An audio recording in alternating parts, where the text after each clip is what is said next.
అర్థమయ్యేటి చెప్తా. బాగా చూడు. ఇవి పవర్ జనరేటర్స్, ఇవి విండ్ జనరేటర్స్, ఇవి ట్రాన్స్మిషన్స్, ఇవి ట్రాన్స్ఫార్మర్స్, ఇవి ఎలక్ట్రిక్ పోల్స్, ఇవి సెల్ టవర్స్. ఇవి రూపుదిద్దుకోవటం మొదలై కేవలం 200 సంవత్సరాలు, కానీ లక్షల సంవత్సరాలకు ముందే సరిగ్గా ఇలాంటి ఆకారాలతో మన ఆలయాల విమాన గోపురాలు, గాలి గోపురాలు, ధ్వజస్తంభాలు నిర్మించబడ్డాయి.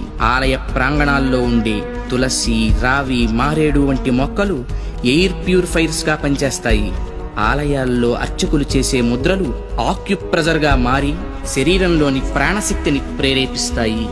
వీటి ద్వారా వీళ్ల కాన్సంట్రేషన్ హై లెవెల్ కి చేరుతుంది. దీన్నే తంత్రం అంటారు.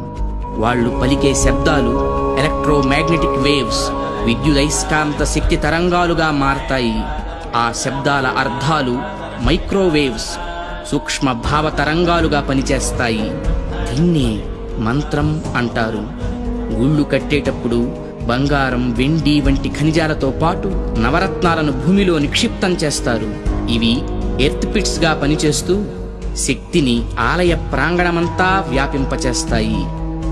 రాతి విగ్రహాల క్రింద, ధ్వజస్తంభాల క్రింద లోహపు రేకులతో తయారైన యంత్రాలుంచుతారు.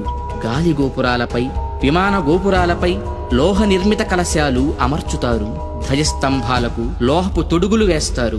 ఉత్సవ విగ్రహాలను పంచలోహాలతో తయారు చేస్తారు. లోహం శక్తికి వాహకంగా పనిచేస్తుంది. దీన్నే యంత్రం అంటారు. మంత్ర తంత్రాల ద్వారా ఉత్పత్తి చెందే శక్తికి ఈ యంత్రాలే రిసీవర్స్.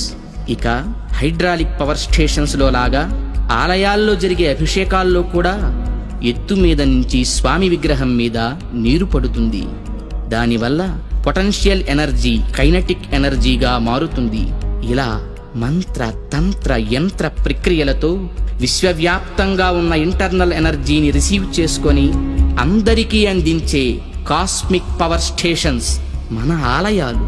ఈ జనరేటర్ నుండి ఉత్పత్తి అయిన విద్యుత్తు ట్రాన్స్మిషన్స్ ద్వారా టెర్మినల్ స్టేషన్ కి చేరి అక్కడి నుండి సబ్ ట్రాన్స్మిషన్స్ ద్వారా ఎలక్ట్రిక్ పోల్స్ సాయంతో లో వోల్టేజ్ ఇళ్లకు, హై వోల్టేజ్ ఫ్యాక్టరీలకు అందుతుంది.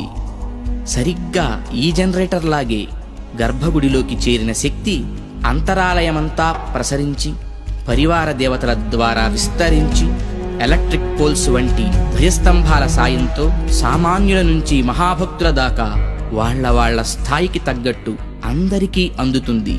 అందుకే గుళ్ళకి వెళ్లే భక్తులు ప్రశాంతతను పొందుతున్నారు, గ్రహణ శక్తిని పెంపొందించుకుంటున్నారు.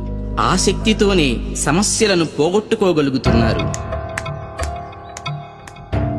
అంటే అర్చకులు ఎలక్ట్రీషియన్సా? యా. అంటే మీరు చదివింది సైన్సా? Common sense. అందుకే గుండె పనిచేస్తున్న